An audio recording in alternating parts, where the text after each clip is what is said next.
Hi, and welcome to this episode of Little Sprout Speech TV.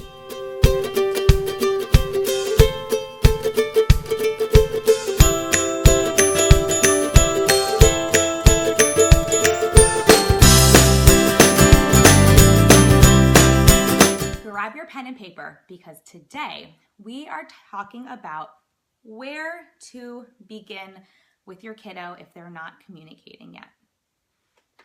So maybe you even have a child who's communicating a little and you're kind of trying to figure out next steps.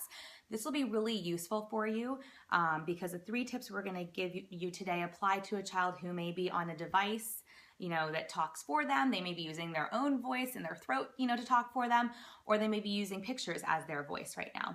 Regardless of what they're using as their voice to communicate, this will apply. So let's get started. So tip number 1 is to start with functional words. What does that mean? Like functional versus non-functional? I'm going to give you an example of what I consider a non-functional word. A non-functional word would be something like apple, banana, car. These are specific items that if your child learns that word, that's great, but I wouldn't spend months in therapy teaching them these words. Why? Because this is only going to get them one item. What we want to focus on is functional words, which can get your child a number of different things accomplished. So what do these words look like? More, eat, all done. Those are probably 3 of the top words that I would start with in speech therapy with any of the kids I'm working on. And these are things you can put them on a device as, requests on a device. You can put that in picture mode so that your child, if they're using pictures to communicate, you can use them with your voice, you can sign them. And so you see how I just give you 4 different ways to present them, which goes into tip number 2, which is to present them in various ways. And I actually want you to present them in any way you possibly can.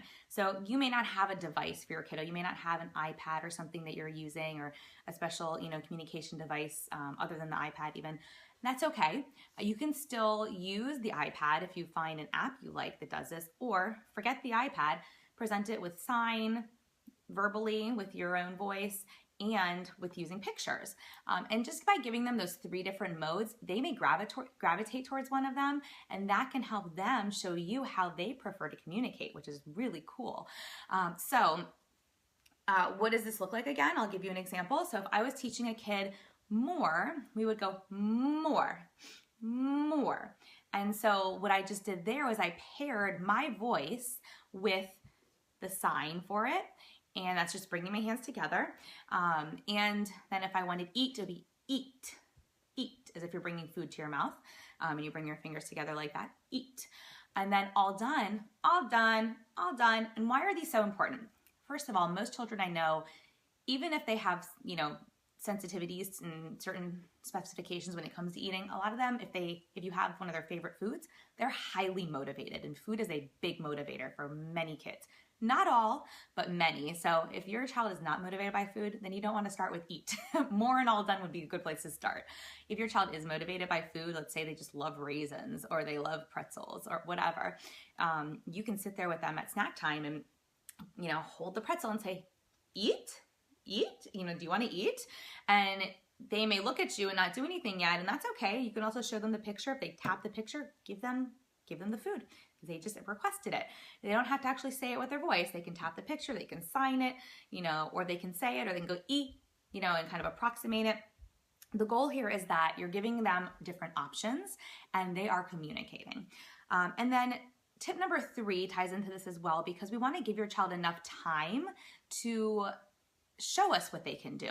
And that may be anywhere from like 10 to 30 seconds. In the very beginning, they may not do anything because this is new to them if you haven't worked on it before. But the point I'm trying to make here is some kiddos respond on a delay. Or, so if they see you do something, they need time to kind of process it, understand it, make sense of it, and then actually, do it themselves.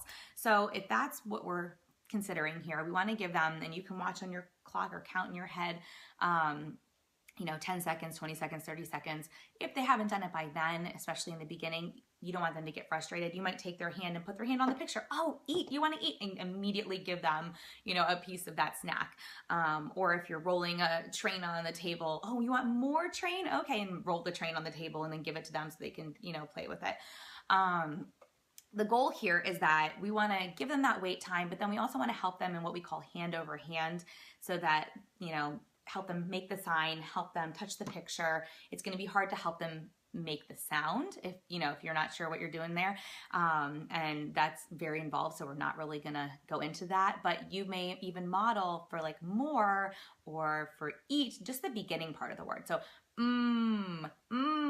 more, just so they start to hear it, because they may start to do that themselves as well. And you'd be surprised, a couple weeks from now you might hear a child go and then that means more because you've been working on it. So that's what I mean by giving them wait time, and also helping them kind of hand over hand to develop these communication strategies or words, actually. So let's review. If you have a kiddo who's just beginning, we want to start with functional words like eat, more, all done. We want to present them in various ways, like I said, with sign, a picture, verbally, if you have a device, any of those 4 ways, and hopefully a combination of them. And number 3, we want to give your child wait time, and also give them some of that hand over hand help until they start to get it on their own, and then you can kind of phase that out while they start to do more and more themselves. So that is today's episode. I look forward to talking to you guys same time, same place next week. This is Hallie Vulcan, signing off.